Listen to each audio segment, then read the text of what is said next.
Hi guys, gawa ko guys ng ilagay ko sa pizza. Ayan. Ito natin guys yung chicken.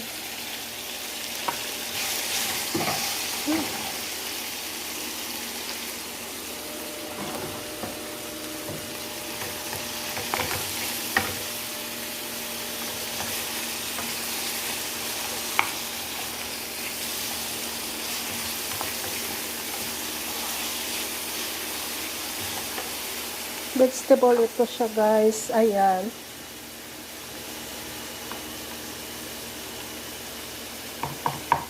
Haluan ko siya guys ng chicken. I-mix ko na guys yung chicken at saka gulay.